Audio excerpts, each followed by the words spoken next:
Prismos Beauty, the prime of beauty. Shop now on prismosbeauty.com. Sripada Yellampalli ప్రాజెక్టును కట్టింది నాటి గత కాంగ్రెస్ ప్రభుత్వమన్న సీఎం రేవంత్ రెడ్డి కామెంట్స్ కి బీఆర్ఎస్ కౌంటర్ ఇచ్చింది. ఎల్లంపల్లి ప్రాజెక్టును పూర్తి చేసింది బీఆర్ఎస్ ప్రభుత్వమన్నారు హరీష్ రావు. శ్రీపాద ఎల్లంపల్లి ప్రాజెక్టు పేరే శ్రీపాదరావు గారి పేరు మీద ఉన్నది. అది మీ తాతనో మీ ముత్తాతనో కట్టింది కాదు. శ్రీధర్ బాబు గారు తండ్రి కాంగ్రెస్ పార్టీ కట్టింది శ్రీపాద ఎల్లంపల్లి. ఇవాళ గోదావరి నదీ జలాలు నగరానికి వస్తున్నాయనంటే శ్రీపాద ఎల్లంపల్లె మూలం.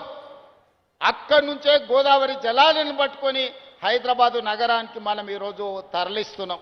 ఎల్లంపల్లి ప్రాజెక్టు అసలు కాంగ్రెస్ హయాంలో పూర్తయిందా? అది బీఆర్ఎస్ వచ్చిన తర్వాత ఆ రోజు నీటిపారుదల శాఖ మంత్రిగా నేనే ఉన్నాను. దాంట్లో హై లెవెల్ బ్రిడ్జ్ పూర్తి కాలేదు, R&R పూర్తి కాలేదు, ల్యాండ్ ఎక్విజిషన్ పూర్తి కాలేదు, గ్రామ ప్రజలను ఖాళీ చేయించలేదు.